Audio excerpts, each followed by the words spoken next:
Hola, ¿qué tal? En este video les mencionaremos algunos relatos o leyendas que han sido presentadas. Somos alumnos del Telebachillerato Comunitario San Nicolás del Carmen. Esperemos y sean de su agrado algunas de estas leyendas que mencionaremos a continuación.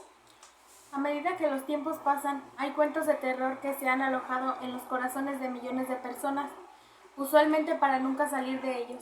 Debido a su contenido atrayente, todas estas historias tienen orígenes muy distintos y no tienen la facultad de alojarse no solo en los corazones de sus oyentes, ya que también corrompe su alma, para dejar un helado sentimiento de ansiedad que acompaña a la persona hasta que es la hora de irse a la cama, solo para darse cuenta de que le espera una larga noche de insomnio y horror, en imágenes mentales y quién sabe, tal vez también visuales.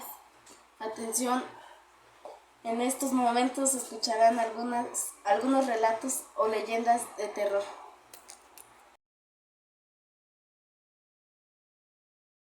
El Festival de las Luces.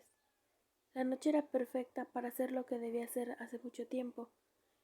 Para mi desgracia, esa noche no se oiría ningún grito de ayuda. Esa tarde, cuando todos estarían llegando al Festival de Luces, al que no quise ir, mi vida daría un giro inesperado.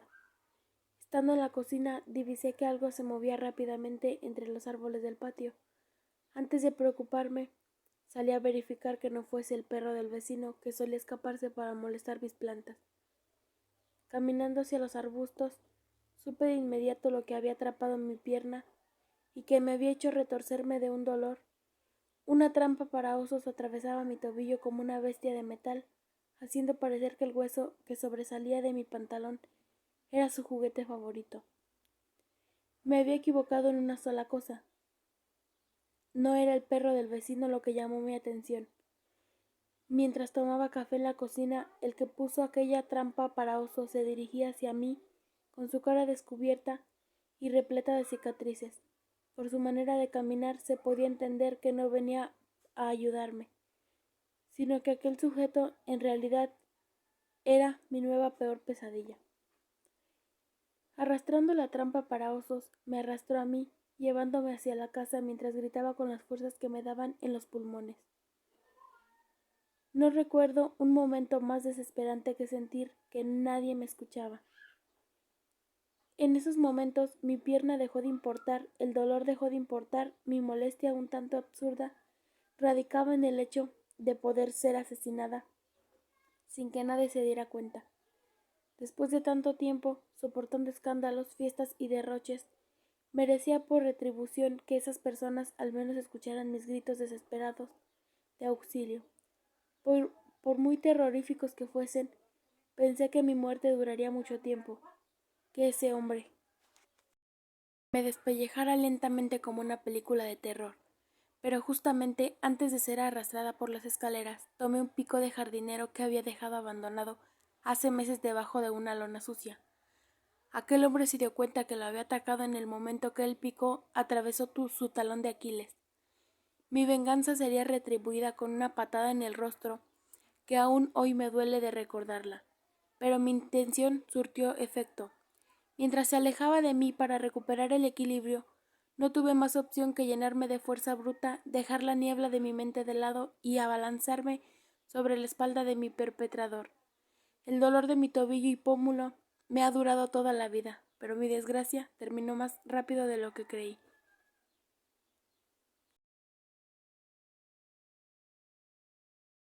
Ojos rojos. Un hombre fue a un hotel y se dirigió a la recepcionista para registrarse. La señora que atendía le dio su llave y le comentó que en el camino a su habitación había una puerta sin número que estaba cerrada y que a nadie le estaba permitido entrar, en especial que tampoco deberían mirar adentro del cuarto, bajo ninguna circunstancia. El sujeto siguió las órdenes de la recepcionista y se fue directo a su habitación.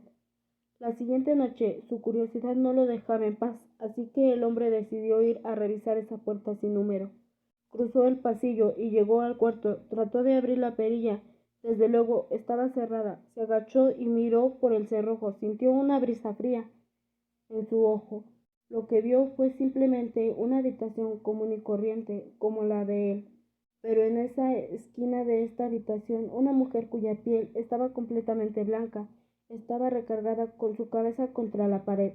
El tipo se confundió un poco, estuvo a punto de tocar, pero decidió no hacerlo. Esta decisión salvó su vida, se retiró y volvió a su cuarto. Al día siguiente volvió a la puerta sin número y volvió a mirar por la rendija de la perilla. Esta vez solo veía rojo, no podía hacer nada más que ver solo un color rojo, que no se movía. Pensó que tal vez la gente del cuarto lo habían descubierto y que probablemente habían tapado la mirilla del otro lado con algo rojo. Para este punto, el sujeto fue con la señora a preguntarle y calmar su curiosidad. Ella suspiró y preguntó: ¿Miraste por la mirilla de la puerta? Él le contestó que sí, a lo que ella le comentó: supongo que puedo contarte la historia. Hace tiempo un hombre asesinó a su esposa en esa habitación y desde entonces el espíritu de esa mujer merodea ese lugar. Pero, pero esta gente no era ordinaria. Tenía la particularidad de que su piel era completamente blanca. Lo único que le resaltaba era que sus ojos eran rojos.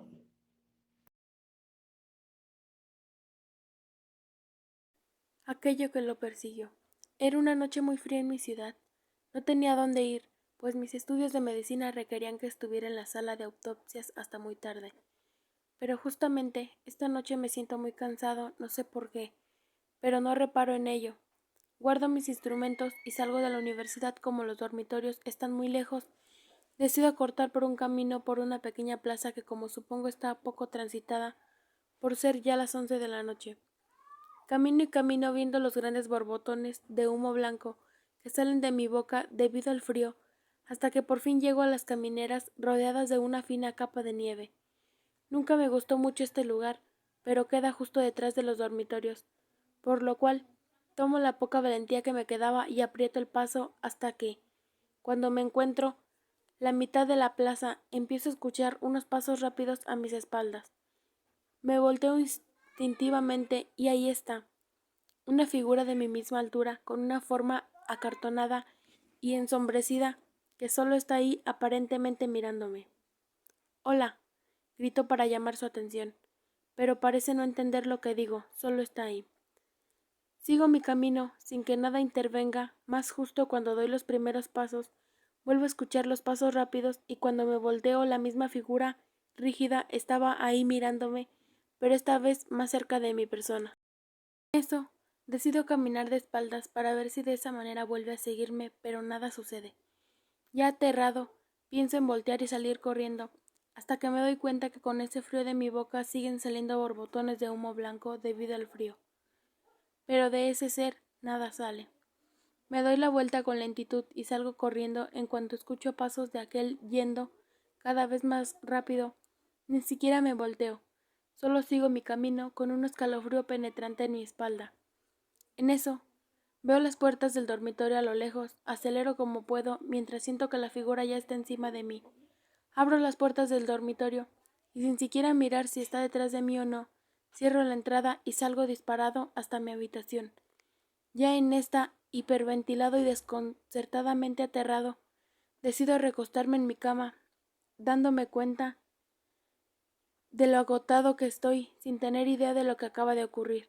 Pero cuando me voleo hacia la pared para sentir más comodidad, vuelvo a escuchar con un horror indescriptible aquellos pasos rápidos, pero esta vez venían de mi misma habitación.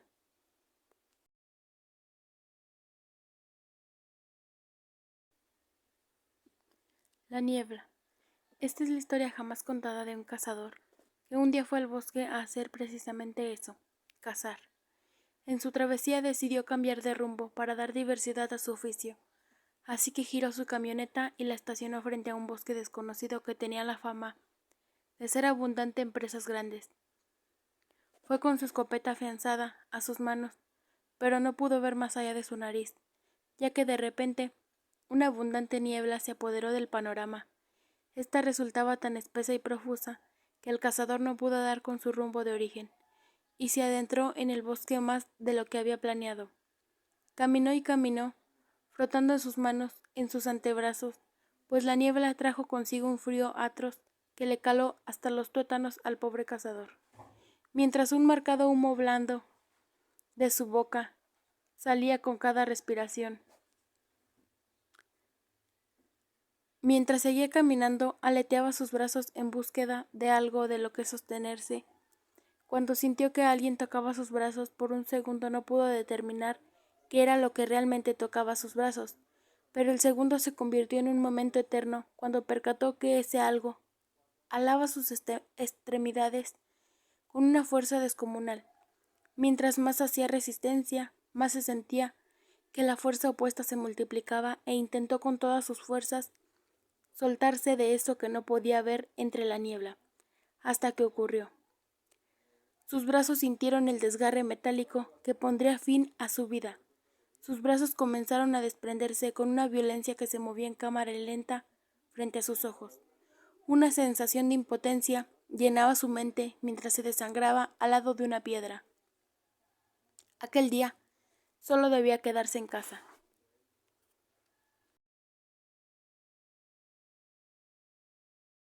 El vecino, Gabriel, tenía 25 años, vivía solo en un apartamento promedio en la ciudad. Era poco lo que podía permitirse, pero era suficiente para vivir y salir adelante. Una noche escuchó gritos e impactos de puñetazos. Él estaba preocupado porque desde que se había mudado a ese lugar era el único inquilino de ese piso. Justo a las 12 de la noche, alguien tocó la puerta de su apartamento y muy extrañado fue a abrir. Frente a él se encontraba una mujer muy blanca, se veía cansada y tenía un gran golpe en el ojo, que le generó un hematoma bastante feo. Ella le preguntó si podía quedarse con él, pues su marido le había golpeado y a la mañana siguiente su familia la iría a recoger. Él no se negó, la hizo pasar y acomodó el sofá para que ella pudiera descansar cómodamente.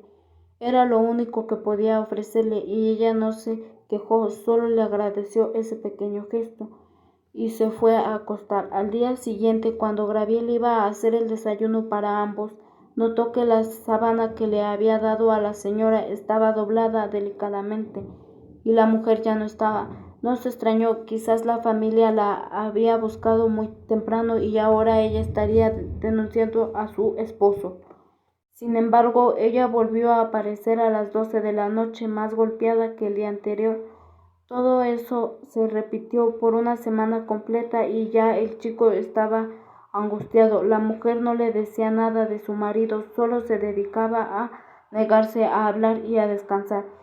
En su sofá la noche anterior los gritos desesperados de la mujer y él estaba crítico en el que llegó lo hicieron pensar que pronto el esposo la iba a matar, así que bajó hasta la oficina de seguridad.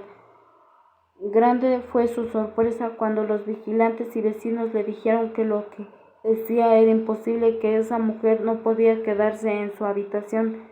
Ella había muerto hace más de un año, su esposo la había asesinado. Para dar por terminado este video, los alumnos Luz María Aguilar Arellano, Guadalupe Arellano Barrios, del Telebachillerato Comunitario, agradecemos su atención.